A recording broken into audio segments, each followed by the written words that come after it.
Let's have a quick look at divvying up the ocean, the divisions of the marine environment. Firstly, we can have where essentially there is water. We call this the pelagic zone. So pelagic, watery. Not watery, i.e. we're talking along the seabed here. This is what we call the Benthic Region. So the Benthic Region is essentially the seafloor, or on or near the seafloor, and the pelagic is the open ocean, the open water zone. So that's one way we can divvy up the water from the seafloor. Now that pelagic zone, we can actually divvy that up into two. We can divvy that up into the Neritic Zone. Now the Neritic Zone extends out to the shelf break. And after the shelf break, we have the Oceanic Zone, the ocean proper, I guess, if you like. So the Neritic Zone and the Oceanic Zone. Now, I mentioned that Neritic Zone extends as far as the shelf break. Well, that is here. That is the shelf break. But what the heck is the shelf? Well, let's just finish writing this. There we go. So this flattish part here, it goes to a depth of about 200 meters. This is what we call the continental shelf. Continental shelf. And so where that changes, where it dips away and starts going some proper depth now, that's the shelf just got broken, didn't it? Okay, so that's the shelf break. Now after the shelf break, we have this slope here, this region here. This is the slope, so this is the continental slope. Continental slope. Now, where it's flat, we're talking down along here, it's flat, it's a plane. This is the Abyssal Plane. We'll get to the word abyss shortly. So this is the Abyssal Plane.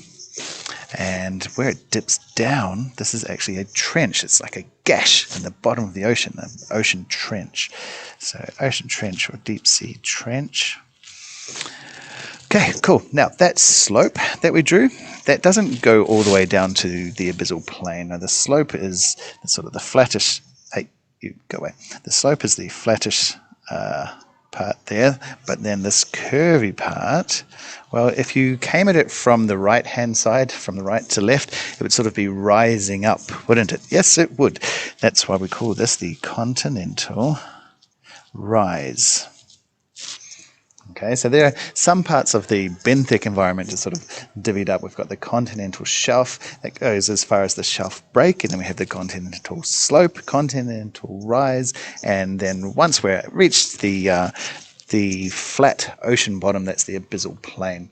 And of course, where one plate goes down underneath another one, where oceanic plate goes down underneath the continental plate, we get ocean trenches form. Okay, back to the pelagic zone. Let's look at a few ways to break up the pelagic zone. Let's go here. That's about 200 meters depth. You'll note I've made it the same-ish as the continental shelf because that goes to a depth of about 200 meters. So this, down to 200 meters, this is called the epipelagic zone. Epipelagic, remember pelagic, the watery area, right? Epi, think of this prefix epi as meaning upon, so it's sort of upon the ocean, the top level of the ocean. So that goes from 0 down to 200 meters. Oh, I should actually say meters. There we go. Make sure we put units. There we go. Now, the next zone goes from there down another 800 meters. So this goes down to a depth of 1,000 meters. Okay, so from 200 down to 1,000 meters, and this is known as the Miso pelagic zone. Now think of Miso meaning middle. So this sort of, we have the upon the ocean, the epipelagic, then we have the middle ocean, the mesopelagic, and then of course after the middle we have the deep. But the deep doesn't go right down to the bottom. And how do we say deep? We say bathy. Nothing says deep like bathy. So this is the bathy pelagic zone. Now this goes down to a depth of 4,000 meters. Right, so for the bathy pelagic zone. Oh, that's a terrible H, isn't it? Let's do that again. TH. H. There we go, Pelagic Zone, from 1,000 down to 4,000 meters depth. Now, so we've gone upon the ocean, middle ocean, deep ocean, but we can go deeper still, because now from 4,000 down to 6,000 meters, so which is sort of down here-ish, down near the bottom, 6,000 meters. Now this zone is called the Abysso Pelagic Zone, the Abyssal Zone, or the Abysso Pelagic. Now, I did mention earlier we'd talk about abyss later on. Well, abyss, think of abyss as meaning bottomless. So we've got upon the ocean, the middle ocean, the deep ocean, and then the bottomless ocean. So we're really deep down, but that only goes down to 6,000 meters. And below that we have a depth in the trench of 6,000 plus meters. Okay, so down in the ocean trenches, we refer to this as the Pelagic Zone. The Pelagic. Now, Hado there, think hellish, okay? Basically being named from Hades, the underworld, hell, right? So this is the hellish ocean. So epipelagic, mesopelagic, bathypelagic, abyssopelagic, and hadopelagic. Upon the ocean, the middle ocean, the deep ocean, the bottomless ocean, and then the hellish ocean. Let's look at another way to divvy up the ocean. This time, instead of depth, we'll look at in terms of the light penetration. So let's put that line back there at 200 meters. Okay, so that's the epipelagic zone, the top part, yeah? But in terms of light, we can call this the Photic Zone because there is plenty of light. All right, nice sunny day, here we go. Light penetrates this top 200 meters. Some sources might say 100 or 150 meters, but if the water's pretty clear, it can get down to 200 meters. But after that, there's really not much light left. Okay, so we call it the Photic Zone. Photic meaning to do with light. Now, after this zone, if we go down another 800 meters, so remember this is the bottom of the Miso Pelagic Zone from 200 down to 1,000 meters, so the next 800. There is really not much light left. In fact, 99% of the light gets absorbed by the water in that top 200 meters. Only 1% of the incoming light actually reaches down the next 800. And so there's a tiny bit of light, but really not so much. So we call this the Dysphotic Zone. Think of dis as meaning, really not so great. You have these functional things and these dysfunctional things. They might work a little bit, but they're not so hot, right? So dysphotic zone, tiny bit of light, really not so much. Now below that, all of the rest, so all the way down through the bathypelagic, the abyssopelagic, and the hadopelagic zone, this is where there is absolutely no light. So we put the letter A in front of the word. When you put the letter A in front of a word, it tends to negate that word. So we have the aphotic zone, meaning no light.